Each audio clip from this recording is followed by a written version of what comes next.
बहुत धन्यवाद। मैं सबसे पहले आप लोगों से क्षमा मांगता हूँ। शायद 5 बजे ही संवाद मेल शुरू होना था, लेकिन हम लोगों का जो सभा था थोड़ा सा विलम्ब हो गया, तो इसीलिए आपका सामने प्रस्तुत होने में भी हमारे थोड़ा विलम्ब हुआ। मैं आप लोगों से क्षमा चाहता हूँ।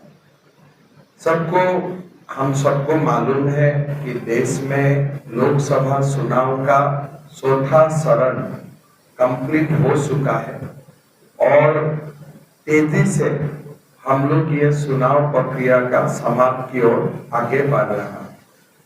4 जून में देश का नया प्रधानमंत्री निर्वाचन होगा और हमारे पूरा विश्वास है कि 700 से ऊपर सीट लेके प्रधानमंत्री नरेंद्र मोदी जी देश का प्रधानमंत्री का शपथ ग्रहण भी करेगा।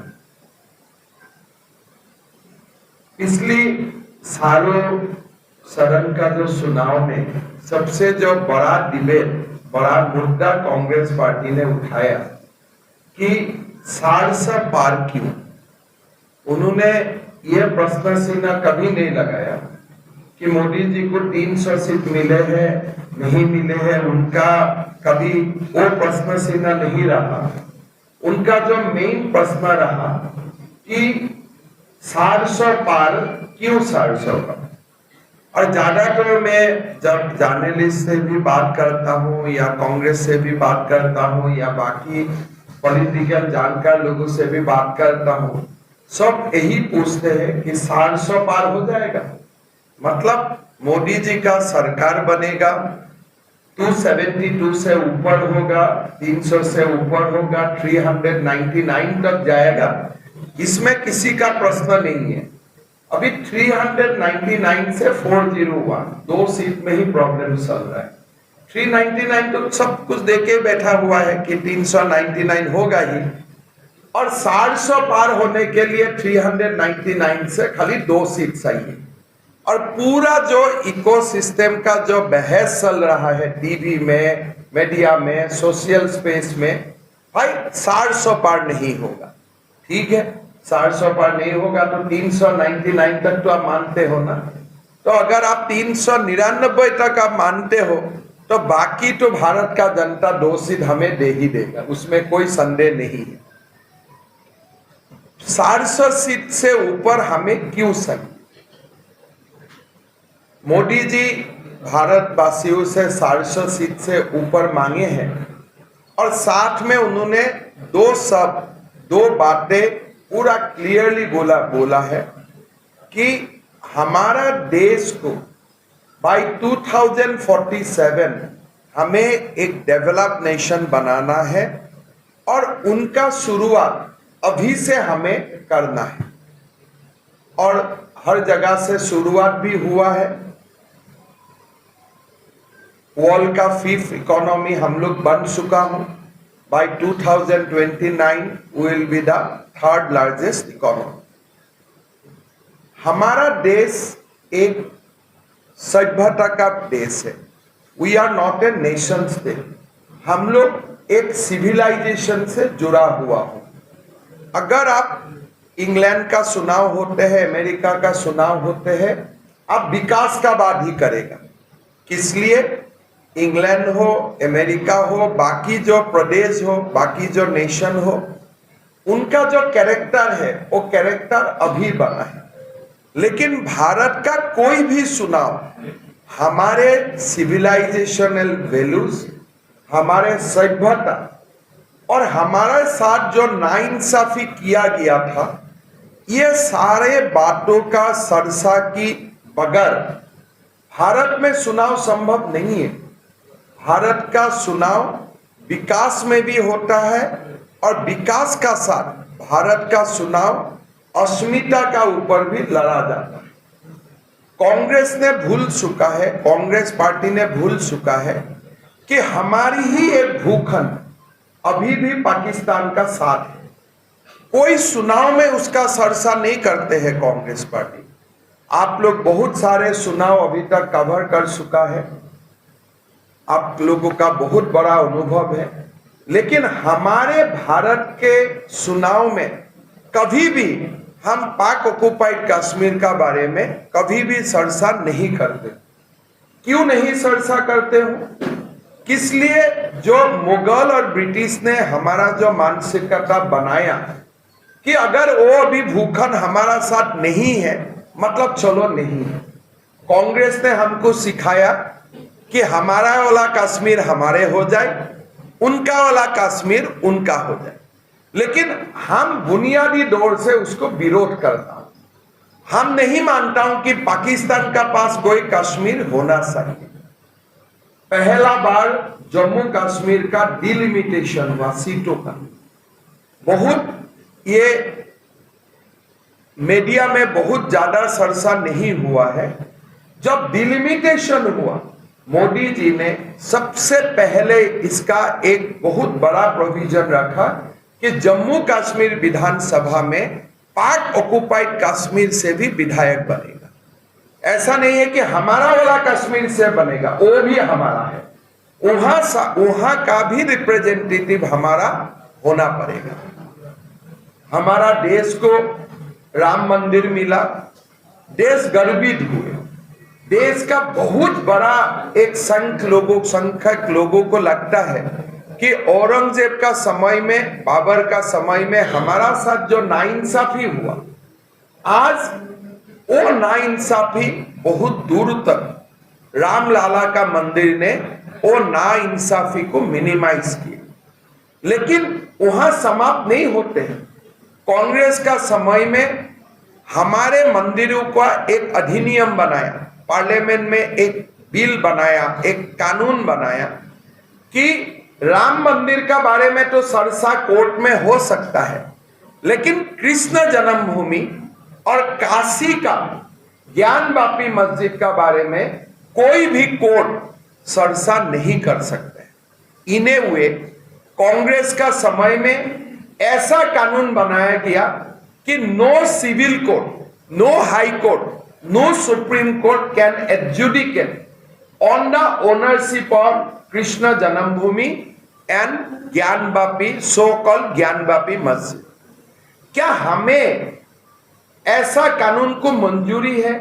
जो कानून हमारे भगवान का जन्मभूमि में भी हमें मंदिर बनाने अनुमति नहीं देते हैं।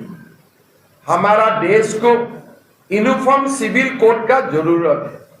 हमारे देश का हम मानते हो, हमारा भारतवासी हमेशा मानते हैं कि हम एक धर्मनिरपेक्ष देश है, लेकिन जो धर्मनिरपेक्षता का जो परिभाषा है, वो परिभाषा हमारा अपना परिभाषा है।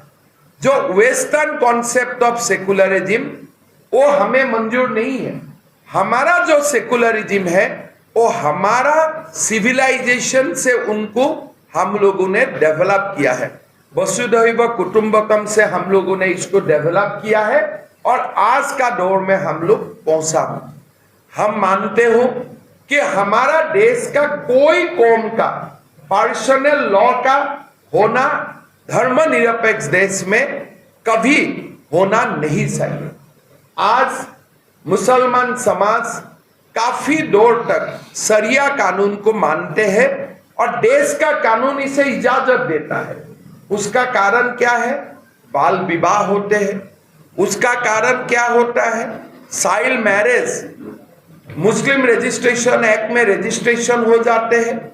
एक एक लोगों को 4 शादियां करने का अनुमति मिलते हैं और हमारे बेटियों को अपना पिता का संपत्ति का ऊपर कोई अधिकार नहीं मिलते। हमारा सेकुलरिज्म का जो परिभाषा है ये हमें सिखाता है कि अगर मुस्लिम समाज में भी हमारे माताओं और बहनों का साथ नाइंसाफी किया गया है, उनको भी सुधारना पड़ेगा।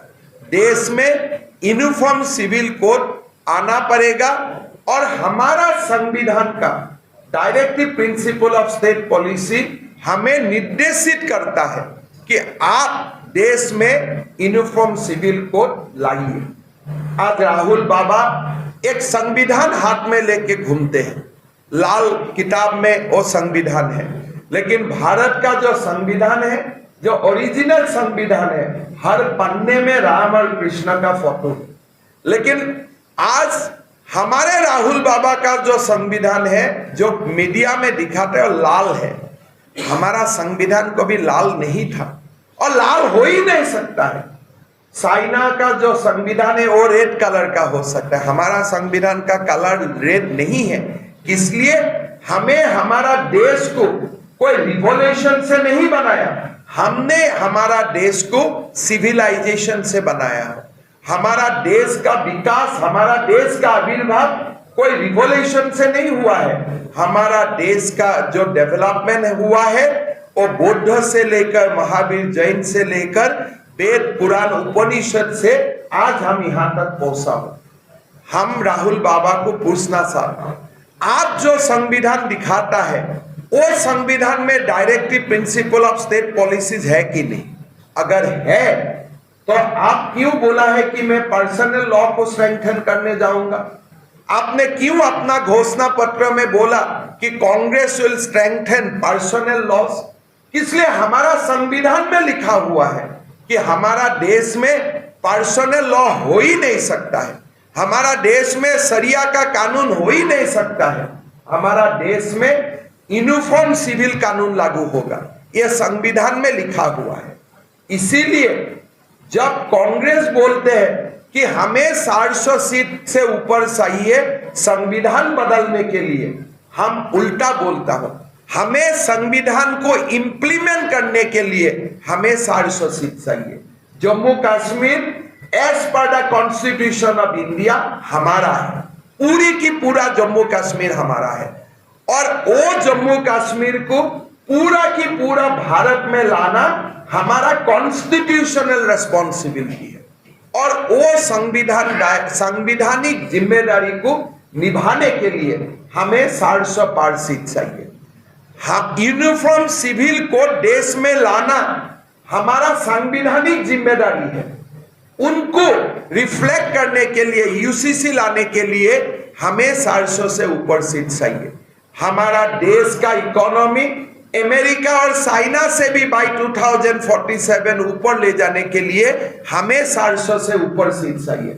आरक्षण एसटी को मिले, शेड्यूल कास्ट को मिले, ओबीसी को मिले, लेकिन बैकडोर में मुसलमान को ना मिले।